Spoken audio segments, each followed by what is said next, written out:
భక్తివర్ణ ప్రేక్షకులకి శుభోదయం 28/2025 స్వస్తి శ్రీ చాంద్రమానం విశ్వావసునామ సంవత్సరం దక్షిణాయనం వర్ష ఋతువు శ్రావణ మాసం కృష్ణపక్ష ద్వాదశి బుధవారం ద్వాదశి మధ్యాహ్నం 2:22 వరకు నక్షత్రం పునర్వసు నక్షత్రం రాత్రి 1:48 వరకు వర్జం మధ్యాహ్నం 2:14 నుండి 3:47 వరకు దుర్ముహూర్తాలు ఉదయం 11:38 నుండి 12:28 వరకు దుర్ముహూర్తాలు దుర్ముహూర్తాలు సూర్యోదయం 5:47 సూర్యాస్తమయం 6:20 అమృతగడి రాత్రి 11:29 నుండి రాత్రి 1:01 వరకు అమృతగడిలు రాహుకాలం మధ్యాహ్నం 12 గంటల నుండి 1:30 వరకు మధ్యాహ్నం రాహుకాలం శుభ సమయం ఉదయం 6 గంటల నుండి 7:30 వరకు శుభకాలం సాయంకాలం 3 గంటల నుండి 3:54 వరకు శుభకాలం సిద్ధియోగం ఉంది చాలా మంచిది రాత్రి 8:30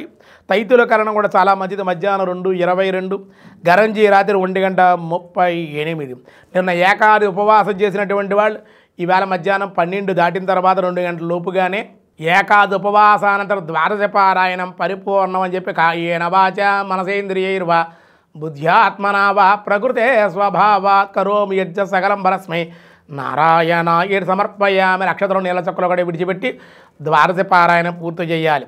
ఈరోజు దినారంభ చక్రంలో ముందుగా మేషరాశి వారి చేయి వృత్తి వ్యాపారాల్లో అనుకూలతగా ఉండే అవకాశం దేవాలయ దర్శనాలు. వృషభ రాశి ఆదాయం బాగుంటుంది, ప్రతి విషయంలోనూ కూడా దైవబలంతో ధైర్యంతో ముందు వెళ్ళే అవకాశాలు.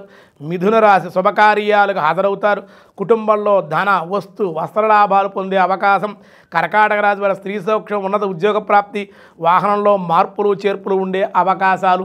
సింహరాశి వారికి ఈరోజు దూర ప్రయాణాలు, కొత్త అవకాశాలు, విదేశీ లాభాలు, విదేశీ ప్రయాణాలకే అవకాశాలు ఉన్నాయి. కన్యారాశి వారి నూతనమైన వస్తు ధనలాభాలు, బంధుమిత్రులతో గోష్ఠి. తులారాశి వారి భార్యాభర్తల మధ్య అవగాహన, అనారోగ్య సమస్యలను బయటపడి ఆరోగ్యాన్ని పొందే అవకాశం, ఆరోగ్య లాభం. వృశ్చిక రాశి వారి సోదరుల మూలకంగా సహాయం అందుకునే అవకాశం, ఆనందంగా ఉంటారు. ధనుసు రాశి వారి పరామర్శలు, నూతనమైన శుభవార్తలు, ప్రయాణాలు. మకర రాశి వారికి అధిక కోపం, పనులు పూర్తి కాక విచారం, ఉష్ణ జ్వర బాధలు ఉండే అవకాశాలు. కుంభరాశి వారి భూ సంబంధిత లాభాలు, స్థిరాస్తుల అభివృద్ధి చేసే ప్రయత్నాలు, దైవ దర్శనాలు. మీనరాశి వారి ఉద్యోగ లాభం, ఆటుపోట్లు, స్థానచలనము, శారీరక శ్రమ ఉండే అవకాశాలు ఉన్నాయి. ఈరోజు విష్ణు సహస్రనామంలో వ్యాసాయ విష్ణు రూపాయ వ్యాసరూపాయ విష్ణవే గృహాయ నమః ఓం గృహ్యాయ నమః. ఈ శబ్దమునకు రహస్యమైన వాడు, గుహ్యము అంటే రహస్యం కదా, దేవుడు ఉన్నాడా లేడా, ఉన్నావా అసలు ఉన్నావా, ఉంటే ఎందుకు రావు అంటారు చాలామంది. భగవంతుడు ఉన్నాడు, గుహ్య రహస్యంగా ఉన్నాడు. ఇప్పుడు మీరు ఏదైనా తెలుసుకోవాలంటే ఉద్యోగంలోకి వెళ్ళాలి, ఇంటర్వ్యూ చేస్తున్నారా లేదా, మీ క్వాలిఫికేషన్ చూస్తున్నారా లేదా, లేదా పండు తినాలంటే వెంటనే తినేస్తారా. విత్తనం పాతి చెట్టు వచ్చి, చెట్టు పెద్దదై దాన్ని కొమ్మలేసి రెమ్మలేసి పువ్వులేసి, ఆ పువ్వులు మళ్ళీ కాయలు కాచి, ఆ కాయలు పెద్దవై పండిన తర్వాత పరిపక్వ దశకు వచ్చే పండు తీసుకుంటారు మీరు. మరి భగవంతుడు ఉన్నాడు, వచ్చేనంటే వచ్చేస్తాడా? దానికో ప్రక్రియ ఉంది, సాధన. ఋషులు చేసే మార్గం సాధన, కృషి, ప్రయత్నం. కాబట్టి గుహ్యాయ నమః అన్నారు. అతి రహస్యమైన ఉపనిషత్తుల వాక్యం చేతనే తెలియబడేవాడు పరమాత్మ. గుహ్య తెలుసుకుని ఉపనిషత్తుల ద్వారా, కీర్తన ద్వారా, భగవన్నామం ద్వారా, సత్యధర్మ భర్త అనుష్ఠానం ద్వారా భగవంతుడు దొరుకుతాడు. అటువంటి గుహ్యమైన హృదయమ గుహలయందు రహస్యముగా అజ్ఞానులకు కానరానేటువంటి వాడు, అజ్ఞానులకు తెలియబడ్డ భగవంతుడు. కాబట్టి నున్న అజ్ఞానం తెలియబడని వాడు కనుక, జ్ఞానవంతమైనటువంటి వాడు కనుక గుహ్యాయ నమః.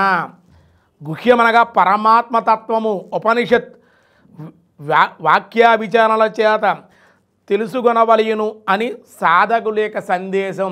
అంటే భగవంతుడు తెలుసుకోవాలంటే వేదం తెలిసి ఉండాలి. వేదం తెలిస్తే జ్ఞానం వస్తుంది, షడాంగాలు కూడా తెలుస్తాయి.